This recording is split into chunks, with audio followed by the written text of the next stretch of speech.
Okay, so this is a product review for the Chelated iron.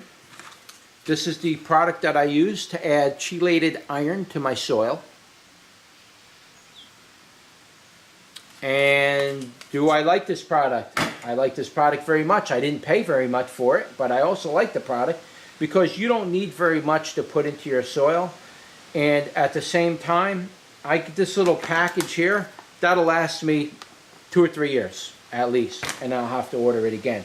But it wasn't very expensive, and that extra iron source in your soil is directly absorbable by your plants immediately. So I definitely like this product, and I do like the effect that I'm getting on my plants this year based on using this product. So some people say to you, oh, I'm just going to add nails to my garden, that'll give me the iron I need for my plants. Not necessarily.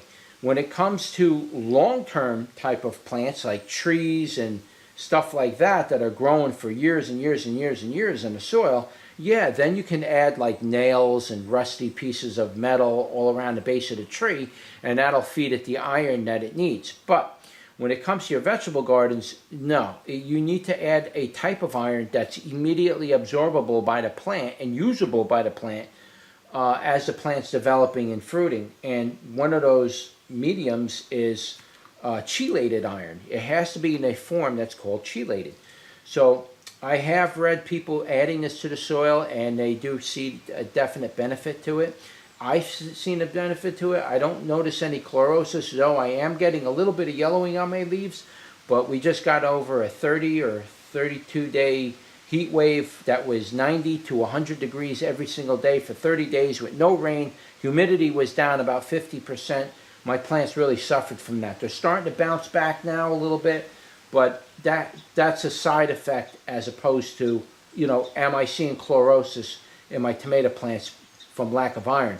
As far as I can say, no. So far, so good. I'm seeing good results straight away with this product. So I do recommend using this product. Did I show you the information? Pause the video as you need it. And you can see here it's a sub-micron powder. See how soft it is? It's like fluid in the bag. It's like a liquid. All right, that's a sub-micron powder.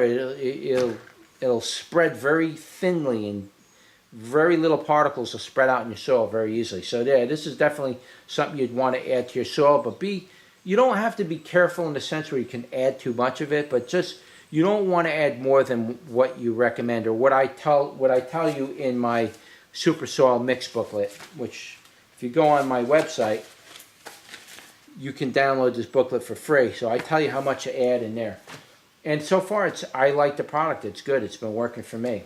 And I'll leave links for this in the description below. You can use this product. If I see any other products in Amazon that I think are comparable to that, I'll leave you links to those as well. You can look at them and try them out. But I believe this bag comes in 1 pound, 2 pound, 5 pound, 10 pound. So I'll leave you links for all of those down there. You buy it based on what you think you're going to be using it for. You know, if you like the product and you're going to use it every year, well, I would probably recommend, you know, buying maybe a 5 pound bag. This stuff doesn't have an expiration date. Though I do recommend that you take this product, and once it's, you know, opened and you're starting to use it, take it and sit it inside of a coffee container with a lid and put it in there and put the lid back on it and seal it. You want to keep as much oxygen away from this as possible, because what happens is this product can oxidize even through the plastic, and it can oxidize, and that starts changing it from minus FeO1 to minus FeO3, and iron can change to about 6 or 7 different forms, and there's only a few forms that are actually absorbable by your plant instantaneously, and this particular product comes in that form where that plant can absorb it instantly. Just keep in mind, if you oxidize it or it's exposed to sunlight, it can begin to cause those forms to change into other forms that may not be as absorbable to your plant right away, and it may have to sit in your soil longer to convert back to it. The bacteria needs to feed on it, and then the waste from the bacteria will convert it. So it's that kind of a thing. So I do recommend keeping it out of light, put it in a container, store it like that. I have a container where I'm keeping all my stuff in there, and I keep this inside that container. But that's it. If you never tried chelated iron for your soil, if you think that you're starting to see chlorosis to your plants from lack of iron, it could be a pH problem, but not enough iron in soil, which is when you make your own compost, that seems to be a common issue with compost, because a lot of times compost just simply don't contain enough of the elements, the what do you call those, the micronutrients and stuff like that, even the macros. It doesn't have enough of those in there, and so what happens is your plants start to suffer from lack of nutrients. So whenever you're using